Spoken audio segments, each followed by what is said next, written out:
Hey, I just got back from lunch. Did you finish that report yet? Well, not exactly. Still working on it. I'm not finished just yet. I got a little sidetracked, but I will get them to you first thing this afternoon. It is first thing this afternoon. Well, yeah, I understand that, but I mean, I am working on it. What do you mean that the report isn't finished yet? I'm still in the process of working on it. I've just been a little distracted. Distracted? Our meeting starts in an hour. I can have it. No. What were you doing? Were you listening to another hunting podcast again? I swear, I give the staff in this office the freedom to do whatever they want to do as long as they meet a deadline. That is the first bullet underneath your job description. Pays attention to detail and deadlines. And deadlines. With emphasis. F-O.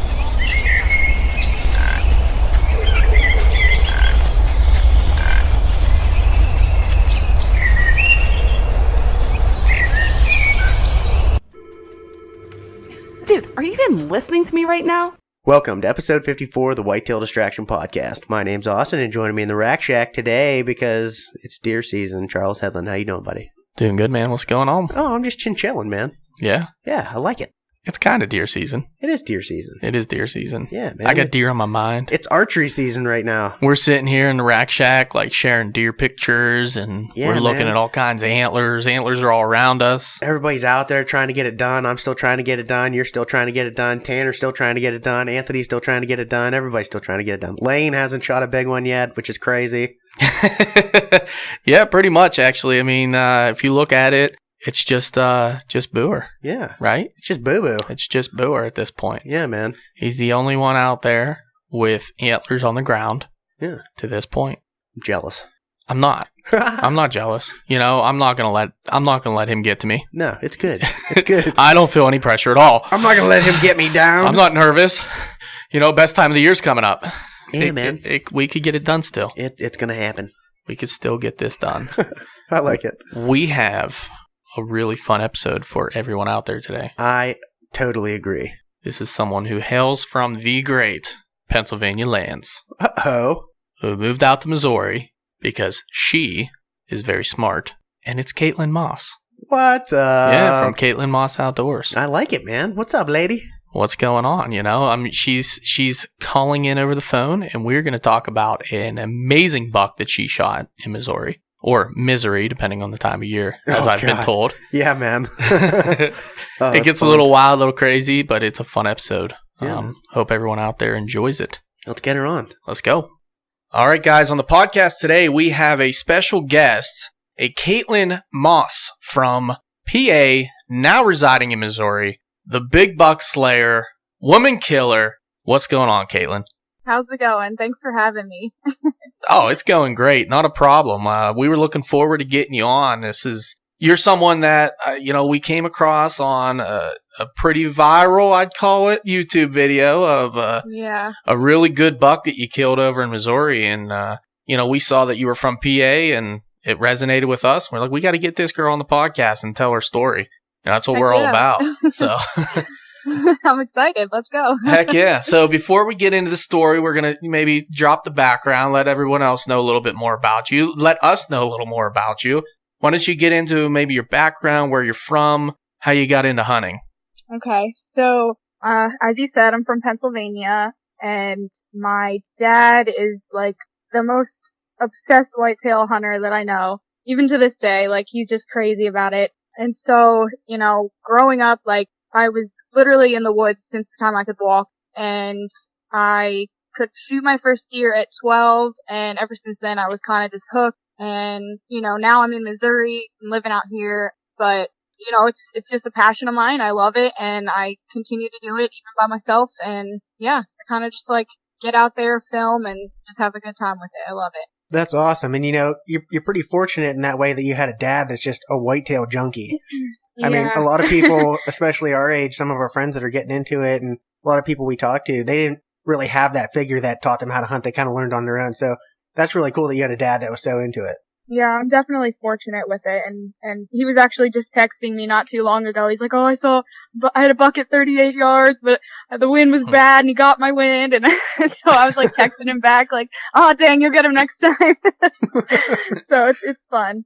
Tell him, come out to Missouri. The wind's not bad here. Right. There's the deer are bigger. Come on, Dad. I'm trying to get him out here. He's like, okay, one of these years I'll come out. I really honestly, like, he's hunted Pennsylvania his whole life, and Yeah. I don't know, his biggest year is maybe like a 120. And I'm like, I want to get him out here and just get him on like an absolute giant, because I know it would just like make his whole world, like he would just be like in love. And so that's my goal. So we'll see. It's going to happen one day. Heck yeah. So what part of PA you guys from? Like Harrisburg area. Okay. So opposite side of the state Hershey. from us. Yep. Okay. Yeah, we're more like north of Pittsburgh, so almost Okay. complete opposite. But I mean, a 120 for over there, that's a pretty good buck. 120 in PA is a good Yeah. buck. In Heck general. yeah. Yeah, I mean, you don't see them every day. And now I would say with the point restrictions, they're becoming more frequent, and there's definitely a lot better age structure. But, just listening to a guy today on another podcast from PA, from that side of the state, there's portions of it I know from like the Lancaster area and more the farm area that gets bigger bucks. But then there's other areas, it's just all woods.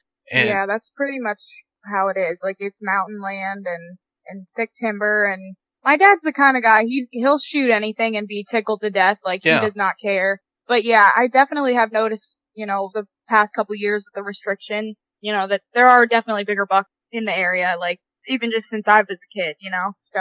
Yeah. So we mentioned you moved out to Missouri. What year did you leave PA? 2016, I Okay. think. Have you been back to hunt since then? I go back every year for the late archery, muzzleloader season. And I hunt with my dad. It's just like a tradition. Like, I make sure I get back there.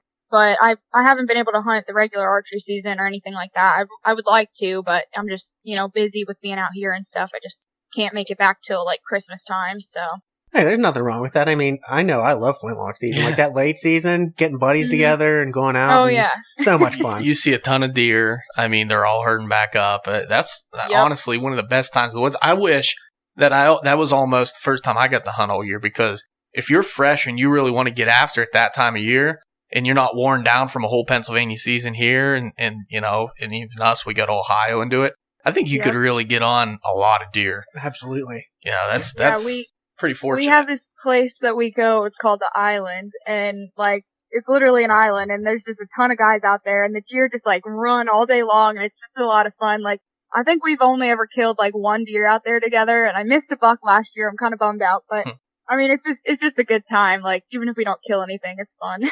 Yeah. That sounds like a blast. Honestly, just getting Yeah. together with your dad and hunting, it's gotta be fun. Yeah, taking you back to your roots. I mean, you did it just like we did. Grew up 12 years old. We're out there, with a rifle, just doing the PA tradition way. And you get to come back and experience, that camaraderie and that time with your dad over something as special as hunting. I think that's really cool. Yeah, it's fun. Good time. Yeah. So what ended up actually taking you to Missouri?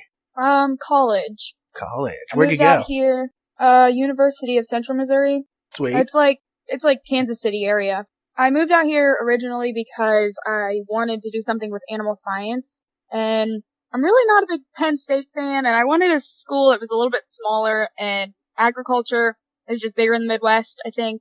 So I kind of was just like looking at schools and just kind of came across it, found it, and came out here, and I just liked it. And of course, the hunting, I can't really pass that up either, so.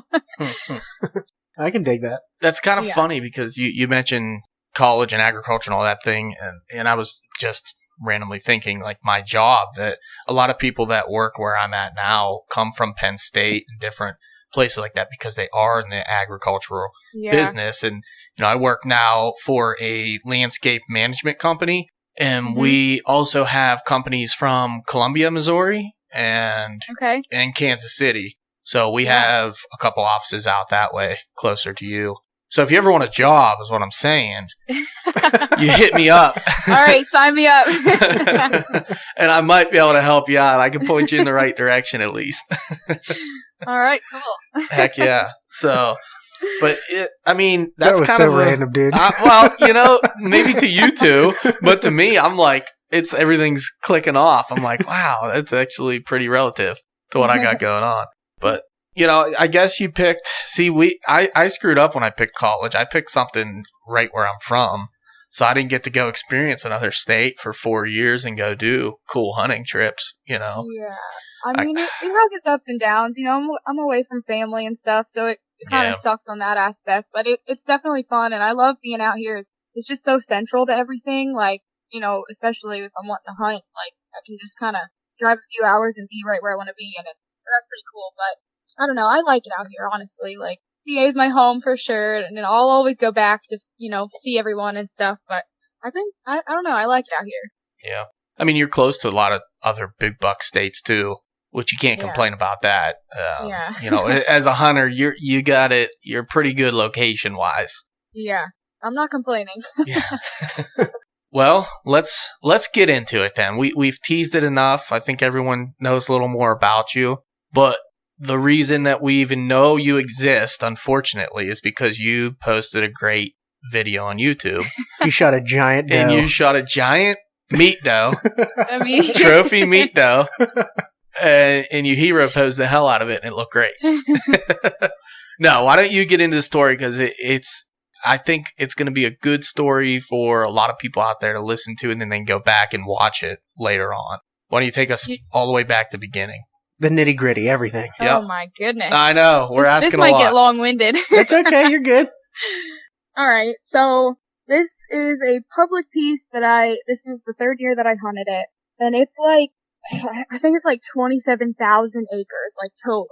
And that's so a big piece. it really is. And so I honestly have only been able to get through and actually like focus and hunt maybe, you know, gosh, I don't know, maybe 2,000 acres, like just even scouting and everything, just, you know, cause I try to narrow my spots down a little bit and not waste too much time. But yeah, so this is the third year that I was hunting it, and honestly, I really don't see a lot of big bucks in there. There's a lot of deer, a lot of bucks, but they're all like 2-year-old and, you know, just little junk rack deer and stuff. And I think honestly it's because it is a rifle spot too, and a lot of people rifle hunt it really hard. That's just kind of what I think.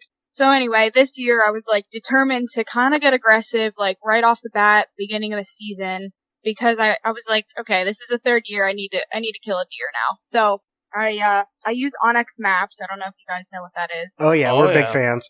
Okay, yeah, I love that thing. Like, literally use it every day. And so I was like, just, you know, picking it apart, whatever. And so I found this spot, and I actually was hunting a different buck. And the third day that I hunted him, because I kind of was like, I started on a field edge, then I moved into the timber once I saw where they were coming from. Then I moved in a little deeper, you know, just getting closer to the bedding. And the third day I had this buck walk out. He was literally right under my stand at like 5 yards. I had him at full draw twice, and I could not get the camera on him. And I was like, oh gosh, dang it. And so he ended up kind of like tweaking out, and then I didn't see him for a couple of days. So I was like, all right, well, that didn't work out. So I was like, I'm just going to get out of there, get my scent away, you know, not stir him up too much. So I moved to a different piece, which is like a creek bed, dried up creek bed, and it's like CRP fields on either side, and then just like some real thick timber. And so I go in there, and I kind of just like scout as I hunt, especially in the early part of the season. So I was on the ground, and I more or less was just observing, and, you know, I saw a couple bucks on the other side of the creek. And so I'm like, okay, cool. So I'm going to go check that out. So the next day I come in, I check it out. I mean, there's acorns dropping everywhere, and I'm like, I mean, there was just buck sign everywhere, rubs, you know, and so I'm like, okay. So I hung a stand, and then I backed out, let it go. Then the next day I came in, and pretty much all the events unfolded. I was in the stand early because there were some deer that were moving early the day before. So I'm like, all right, you know, maybe I can get a crack at a doe. I wasn't necessarily planning on shooting a buck because the ones that I had saw, they weren't shooters. So I was like, all right. And then I was actually getting ready to shoot a doe because I had some come in, and then I saw this little buck on my other side. So I was like, all right. So I kind of was just looking, and sure enough, the buck that I shot comes walking in, and I don't know, it was just like kind of crazy. Like, he fed around like, I don't know, maybe 10 minutes under my stand before I actually shot. So it was pretty cool just to kind of sit back and watch. And unfortunately, I hit him back in the guts, which, I don't know, it's hard to tell from the camera, but there was a limb that was above my head, and everybody gives me crap about, oh, you should have cut your shooting lanes, but on public land in Missouri, it's not legal to, like, tamper with trees. So I was trying to avoid that. So I didn't cut the limb, and then it ended up being in my way anyway. So kind of sucked, but I did find this deer, and I am more than happy. Like, biggest deer I've ever seen on this public piece, and it was just like a great way to start my season. So Yeah, I'll say it's a great way to start your season. that's the short version. I know. I was waiting for the long-winded version. No, when I saw the shot connect, I felt like I was in the tree with you. Like my soul dropped, and I went. I'm like, oh no. But in the end, the important part is that you found them. You got to put a tag on them. Unfortunately, it's Missouri. It's early in the year still. It's hot. It wasn't the end result you wanted, degrees. But yeah, it wasn't the end result that you wanted in the fact that, you got to harvest all the meat and everything from it. But, in the end, you know that animal didn't just go to waste out there somewhere that left you unknowing. Yeah. No, I was totally determined to find him. Yeah. Like I said, I didn't shoot a deer there in 3 years, so I finally pulled the trigger, and I'm like, okay, I want this deer. Like, I'm not just gonna, give up on him. So yeah, you've been working 3 years at it. I tracked it, and my total walking distance that day was over 10 miles. Just grid searching, looking for this deer, and he ran out into this open field, and to me he would run back to his bedding, which is where I thought he ran because he came from the way he came from. Mm-hmm. And so I'm looking in the real thick, nasty crap in the creek, just anywhere I could think that he would just bed down. And I'm like, I don't know what else to do. I didn't have a drop of blood to go off of, so I just had to kind of replay the footage, see kind of how he turned, and go off of that. And then it ended up he hit the, basically the corner of the timber and ran out into the CRP. And there's no way I would have found him if I didn't get the dogs, Yeah, no, that's actually a good point and a good tip that a lot of deer, and I've noticed this a lot of times when you injure them and they're mortally wounded, but it's a gut shot or a one lung shot, and they're going to die over an extended period of time, and you tend to either, not in your case, push them, but a lot of times they circle back to where they were comfortable from, where they come from, where they're comfortable at. They might circle back to that initial bedding that they came out of. I've seen that a lot. We had a tracking job on a buck this year that he actually did a huge circle and crossed his same path again. Yeah. And it's eye-opening because you assume, and actually similar in that situation, we assumed he went back to the bedding where he had initially come from, and he went the total opposite way, and we just happened to stumble upon him body gridding, which doesn't happen very often. It's they huge. Do some weird things. Yeah, they do. It's weird. I know from Austin's situation last year, very similar to yours, and we kind of talked about this, that when a deer is gut shot a lot of times too, they'll run, and we got this from the blood tracking lady, that they'll run straight lines, and they want to get to a place, and they want to get there now, and they don't usually do too much off course, at least in Austin's situation. I don't know about yours, but that was, he didn't circle, he didn't do anything, he just straight lined, and we found him in his bed 600 yards away. Yeah, that makes sense. He definitely didn't stray too much. He pretty much was a straight shot to where he was. He ended up only running 200 yards, but like I said, it was out into a field, and I just didn't even think he would go out there. Yeah. So it's hard when you have nothing to go on. That makes it really tough when you don't have blood to follow. You don't have, whether it's snow on the ground for tracks to follow or mud or anything. It's hard. And I'm glad that they're legalizing in more places the use of blood tracking dogs. I think more people need to take advantage of that program because the people that do it aren't getting enough credit for what they're doing. It's absolutely phenomenal. It raises your odds exponentially that if you kill the deer, you're going to find it. Absolutely. Right. And I don't know if it was the same in your situation or not, but a lot of them do it just to run the dogs. I mean, my lady, she didn't charge me a thing. I tipped her. Obviously, I tipped her really well because she found my buck. I mean, I was stoked about it. But a lot of those people, they just do it to get the dogs out, and they do it because they love it. Yeah. Which is awesome. Yeah, this guy that I used, I mean, he did charge me, but he was basically, wanting gas money, just to cover travel. And so, I mean, he was telling me all different stories, and he was all excited about it, and he's like, oh, this dog does this, and you could tell he loved it. It's a passion for them, for sure. It's definitely a passion. A lot of them do, and they don't even hunt. They just love to run their dogs. Yeah. Like, they run their Yeah. dogs more than they hunt, which is cool. Maybe I'll train my dog to do that. You should. I'm going to, maybe. I don't know. I'll give him another couple months, and then I'll start saving blood for my deer. There you go, man. So, anyways, back to it. So, you killed a fantastic buck in Missouri. Clearly, it's because you were a PA hunter and you knew what the hell you were doing. Right. Of Right. course. But to actually come up with a question on that, you were born and raised here in Pennsylvania. You grew up hunting our style.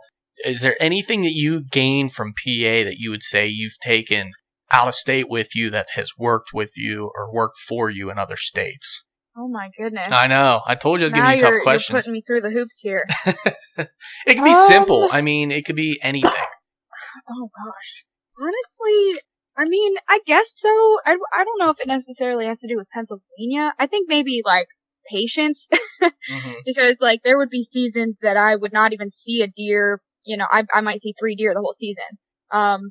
But honestly, like I guess I would say that I really started learning about deer when I started archery hunting. Okay. I had a crossbow at 14 and, my dad and I, like, that was totally new to us, like, cause we were just rifle hunters. And, so once we started doing that, it was like, oh, we actually have to know what deer are about and what they do and what they eat and what they think because you gotta get close to them. So I would say, I guess maybe just when I started archery hunting is like the biggest thing. I don't know. As far as Pennsylvania, I definitely have a way harder time like patterning deer and just kind of like figuring them out because where I'm at, like I said, it's in the mountains. And so it's just like they could be anywhere. Like, there's not really a rhyme or reason sometimes to what they do. So like I've had to learn to be patient and kind of figure them out. And yeah, I mean, I definitely use that in the Midwest for sure. Yeah, I would Easier out say here, but that's what we wanted to hear. No, yeah. I think you definitely answered it in fact that you've learned woodsmanship from hunting the big woods. You've gotten to know, like you said, you've gotten to actually know what deer do and their behaviors and different things like that. But I'll definitely tell you, PA can either build your patience or build your frustration at times. Yeah, definitely. It's one or the other, but I think you could definitely attribute that one to Pennsylvania. Yeah, it's funny because out here, like, when I first got out here, like, just, a couple friends that I met, whatnot, we'd talk about the different styles and everything, and I, like, brought up how we do deer drives. And they're like, what the hell's a deer drive? Like, what do you mean you're driving? And I'm like, no, it's not in a car. And they were just like blown away. Like they had no idea, never heard of it. I'm like, yeah, that's Pennsylvania for you. So it's funny. It's really funny to me because like, I get that too. I know a bunch of people out of state, and I get the same response sometimes when you're like, "Oh yeah, we were rifle hunting, we were just driving all day," and they were like, "What do you mean you were driving?" That's like our bread and butter come rifle season. It's probably the most effective way to get deer up on their feet moving in daylight. Your opportunities go way up, especially if you want to go to a public piece or something that's even if it's private, it's pressured. Those deer aren't getting up on their feet until last light, if you're lucky. Mm-hmm. You got to get them moving. Yep, absolutely. I agree. And it's a lot of fun, too. Oh, it's a blast. I mean, it's definitely never a dull moment. You're constantly getting action and you're getting people's shots. And, I mean, most of them are misses, but it's still so much fun. Then you get to rag on the guy that missed, and next thing you know, he's pushing because he didn't shoot the deer. Yep. That's something that I guess I never really thought about. That's so unique to Pennsylvania, Ohio, maybe even like Wisconsin, but Michigan, like our area. The rifle season and pushing and stuff like that, or deer drives, as you said. That's very unique to our area, and it's something I never really thought about in that way. Yeah, I mean, I just thought it was like a normal thing, and then, when I came out here, they were like, what are you talking about? And I'm like, oh, this isn't a thing out here? They're like, no. I'm goodness. Like, okay. Could you imagine the deer you would kill out there if no one else is doing it? Yeah. So what are some of the other states that you've hunted besides Missouri and PA? Oh, you just stole my question. Oh, gosh. Okay, Kansas, Wyoming, Texas, Illinois, Oklahoma. I feel like I'm definitely missing some. You're a freaking beast, lady. Yeah. I'm trying to think. See, that's kind of weird. I need to look at a map. Yeah. That's kind of weird that you went like all out west for the most part. Yeah. Even Kansas is out farther west. But like, you never hunted even some of the neighboring states like Connecticut or New York or I don't even know whatever else is over there. West Virginia. West Virginia was another one I was thinking of. Honestly, Virginia. no. Yeah. Not really for any specific reason, I guess. So, like, I didn't really start traveling for hunting until I got out to school. And I guess that's kind of why, like, I have been out here more so. I guess when I was just growing up, I just never even thought about it. Like, PA was just, we hunted PA, you know? So, now that I'm out here and traveling more, I definitely would love to come back and, like, hunt, New York or Virginia or something like that. But I just haven't yet. No, that's really cool. I dig that. Honestly, we haven't hunted a whole lot of those other states either. I mean, we kind of venture into Ohio. We do that. Yeah. And we've both been out west a little bit, but yeah, I guess Ohio was the one I was really surprised about since you kind of like skipped right over it. And I know. I go through it all the time. yeah. And I know when I drive through Ohio, I see a lot of big bucks and gets me pretty excited about Ohio hunting. I don't know how you do it. I hear a lot of big bucks come out of that state too. Oh, so. yeah. Oh, yeah, all over the place in Ohio. Mainly southern Ohio is where the true monsters come from, but yeah, I can dig that. Well, what's like a state that you kind of aspire to hunt? I mean, not necessarily if you're hunting whitetails, but what's like your dream hunt, dream state, maybe even species? My dream hunt is to go up to Alaska and shoot a caribou. Ooh. Yeah, that's my dream hunt. But as far as like a whitetail state, I'd love to hunt Iowa just because I want to shoot a freaking giant and they're just everywhere. Don't we all? Yeah. Oh. So I guess those would be my two top. Is that something that you're working on? Are you putting in preference points for that? Or? Okay, not yet. I need to get on that, and then every time it comes around, I forget about it. Me too. So, yeah. I'm like, $50 to throw it away for a preference point. Do I really want to do it? Yeah. But it's worth it. I love the Iowa guys will tell you there's, not a big buck around every tree out there, but right. I don't know. I watch enough TV to know differently. I don't know. I've been to Iowa. I've seen some big deer, man. I've been shed hunting in Iowa, and I mean, there's some giant sheds that I've found, and I'm like, man, this is like, and it's on public too. I'm like, this is crazy. Like, I need to get up here. How much different is that, the shed hunting part? Because I know in Pennsylvania, like, I've found 2 sheds in my entire life. I think I've only found 2 in PA as well. Yeah, it's totally different out here. Like, I don't know, the whole thing's different, I guess. So it's like more like fields and like open areas out here, I would say. Right. And they're you can kind of like figure out where the deer are at because it's just like little funnels here and there instead of just a big tract of timber for the most part. So I think it's a lot easier to just kind of be like, okay, where are they feeding? Okay, let's go find a shed because that's more than likely where they're going to be, So, I don't know. I found a bunch, though.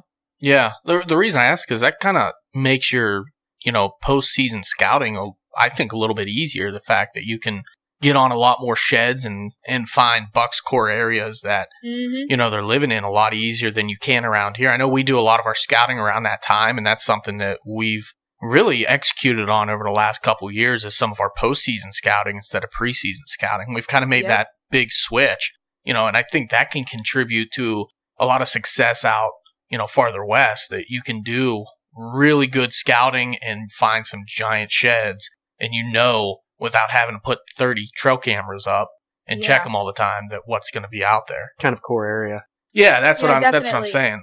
And I'm not as like afraid to just go like walking around like where I normally wouldn't be, like during season or preseason or whatever, I'll get in there and be like super aggressive and be like, all right, literally standing right where he's bedded. So like you can kind of figure them out a lot easier, I think, if you do that. And then, obviously they have all those months to forget you were ever even there. So. Oh yeah, absolutely. I know we get into buck bedding a lot, and we'll just be like sitting in the bed. We're looking, which way's he going to see us from? Which way's he getting out of here? Right. My friends and brother. My stand would be perfect right there. Yeah. My friends and brother are like, what the hell are you doing? Like, come here. Get in here. Sit, kneel down. See what we're seeing?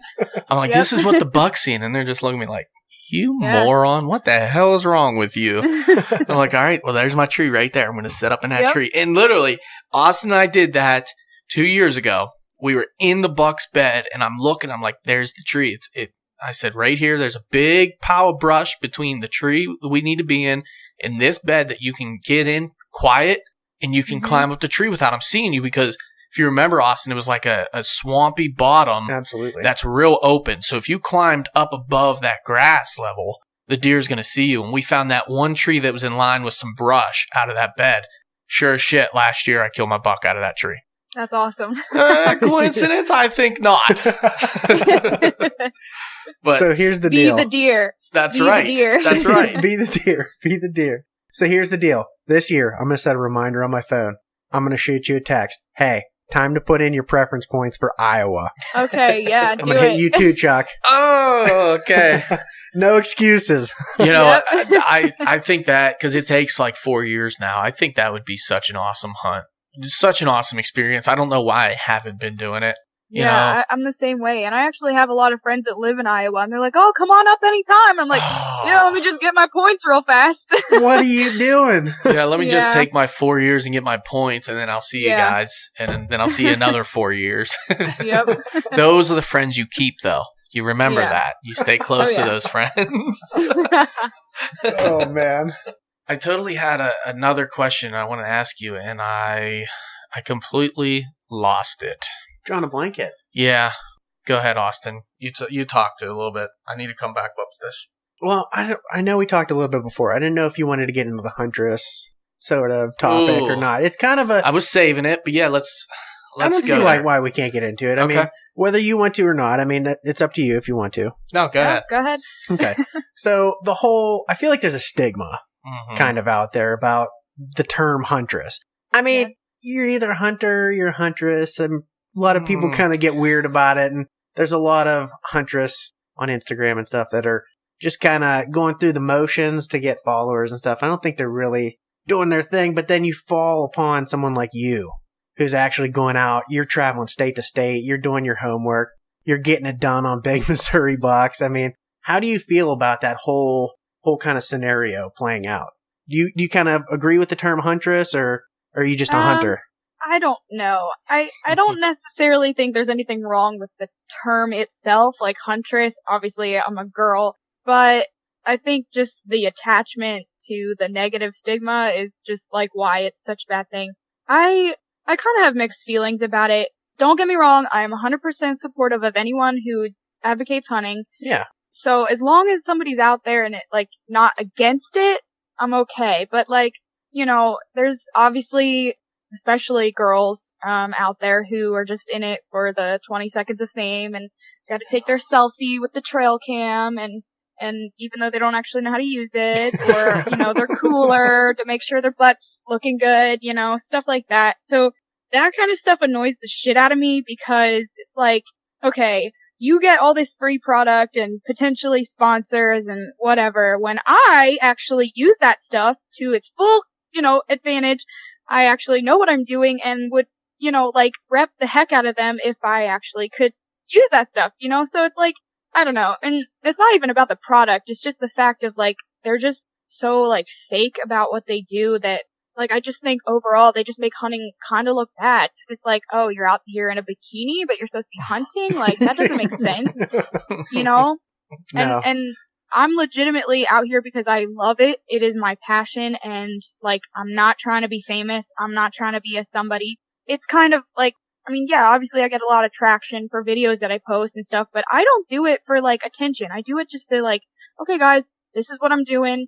This is what helps me be successful. This is what helps me, you know, maybe I'm not successful. And, you know, here's why.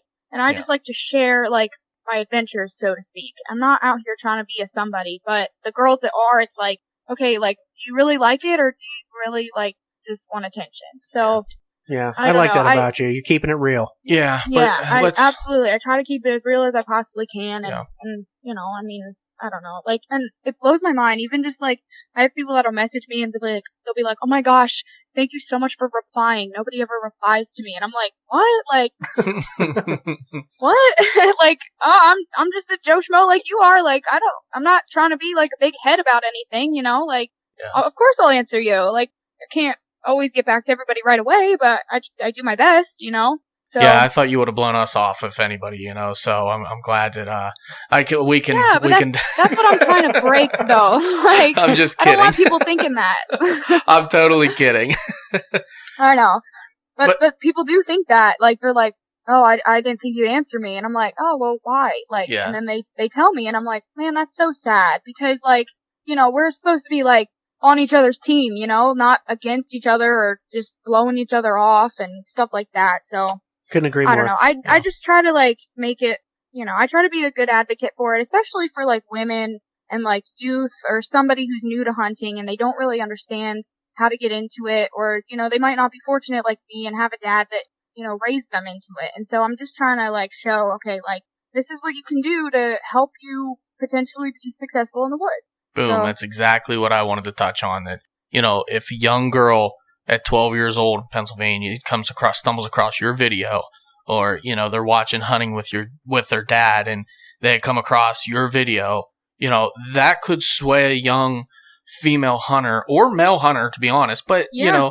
It could sway them to want to hunt, and want to be more like you. Yeah. If she can do it, I can too. Right. Yeah. Right. Right. This is awesome to see someone else that's out there getting it done and isn't, in a bikini and shining products in your face every time they take a picture, Mm-hmm. and let's not kid ourselves. Guys do it too. Absolutely. This is not, absolutely. Yeah, no, they do. there's really, there might be more guys out there doing it than women, but the women get the bad rap for it because it's like so over the top, but, Yeah. I think that's cool that I see it in a lot of your videos that you are advocating hunting and especially youth and new hunters. And I think that's very helpful. We try to do that as well, try to get new people in.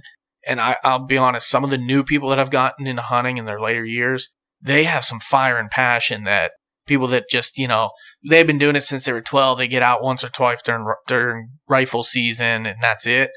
Those people don't have the drive and fire and the passion in hunting as some of these new people that get into it. And it's, we just right before this, we recorded an episode with Danielle and our good buddy Ryan Tanner's girlfriend, and they just posted their video on YouTube, and her reaction to her first archery kill, same thing, starting with a crossbow, and I think that's a great transition. We've said that before, how great it is to start your archery off with a crossbow and then maybe get into the vertical bow if you want to, or don't, who cares? But her reaction is priceless. Yeah, that's my favorite part of the video. That's awesome. It's absolutely phenomenal. And that's what you want to see inside somebody, when they finally get it done. Like that success, it all comes together, because I remember myself at 14, 15 doing that, that was, sorry, I took over a little bit there. But so while we're on that same page though, I do want to, because you've mentioned a couple times, you don't really care about the fame and all that, but where do you see your YouTube page going, and where do you see like your brand growing to? Great question. Oh my goodness. I mean, I do see it growing. I don't necessarily have like a goal for it, and I can honestly say I don't know what's gonna come because I didn't even expect to be like where I'm at now. That's fair.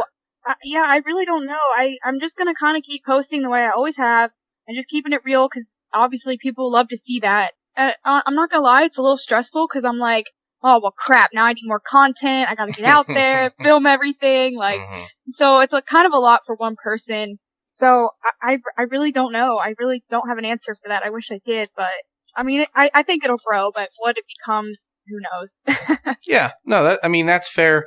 Like you said, you really from the beginning didn't expect it to go anywhere huge. You're just doing it because you love it and that's what you want to do. So, Yeah. I mean, I totally understand. But here's an easier question that I've been curious about.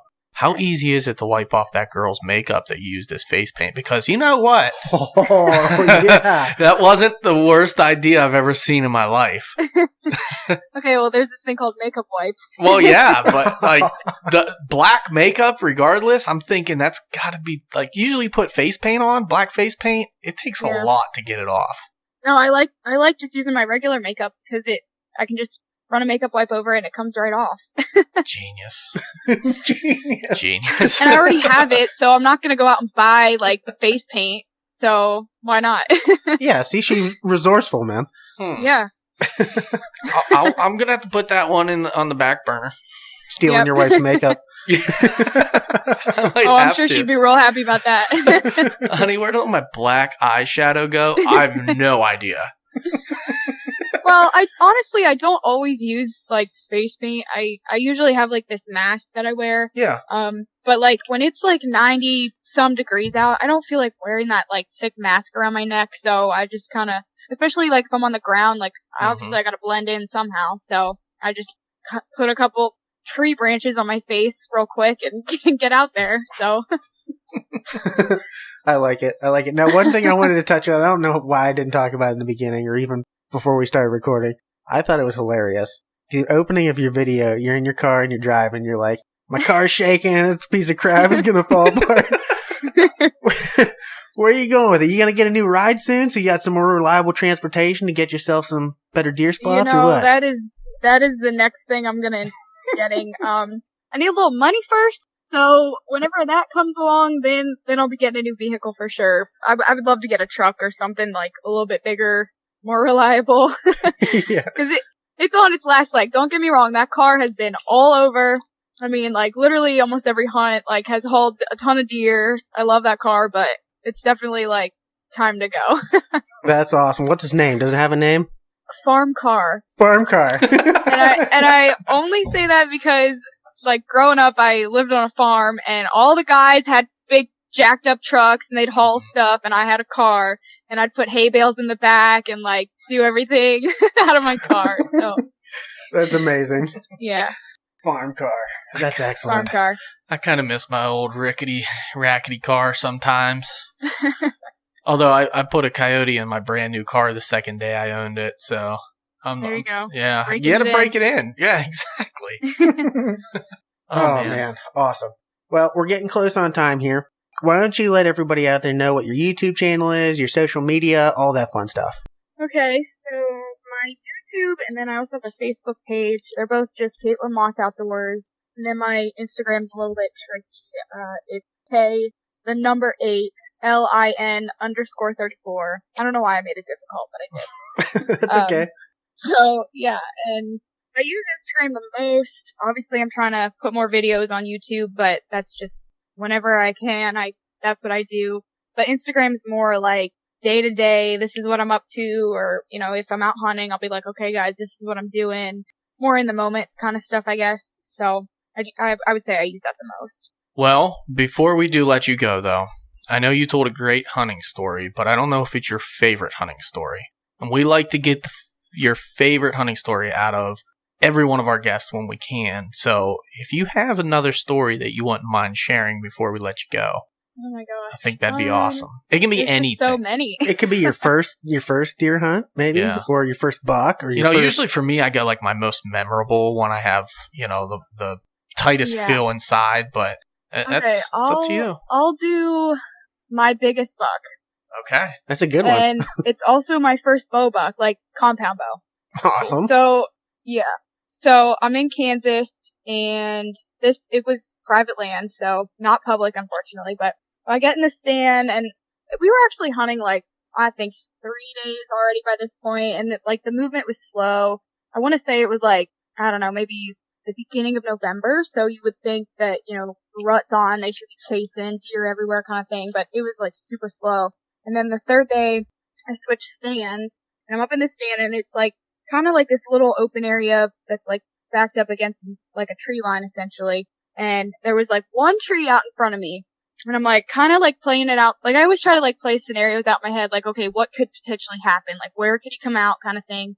And so I was like, all right, well, that'd be cool if he would come from my right, give me a chance to look at him, and then go behind this tree so I could draw back, and then have him step out. So like that's what was in my head.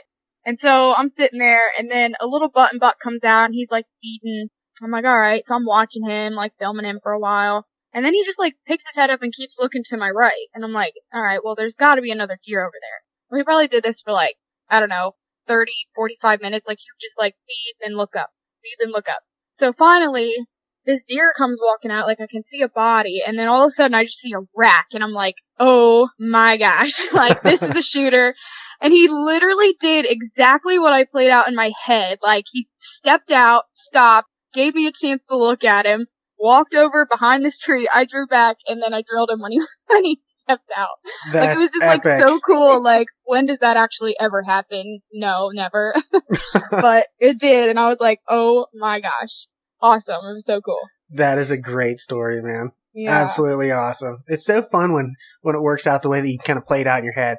I know it doesn't happen all the time. It's only ever happened to me one time where I'm like, the deer's going to come from here. It's going to do this. And it played out. But that's always so much fun. I like that. Yeah, it was awesome. And he taped out at like almost 142 inches. So Sweet. He's pretty much a big 8. Like, when he stepped out, I thought he was just a giant 6 because he broke off one brow, and then he ended up having a kicker off the other one, so it kind of made up for it. But, like, I couldn't see that from when he stepped out. I'm like, man, that's a big 6. But then I walked up and he was an 8-point. But yeah, he's pretty cool. That is Cool awesome. deer. Well, I appreciate you sharing that with us, and I appreciate you coming on here. I think anybody out there that's listening, by now, if you haven't turned us off and went and checked out her YouTube, go check out Kaitlyn Moss Outdoors and go click on her big Missouri buck video, because that thing is awesome. And you're going to want to see, everything we just discussed tonight. And then, check out her other videos, check out her social media, and give her a follow. Yeah, thank you. I appreciate that. Oh, absolutely. And thanks for coming on. We really appreciate your time tonight and, recording late with us and, giving us all the good details of the hunt and in your background. We appreciate you sharing that with us. Yeah, no worries. It was fun. Good.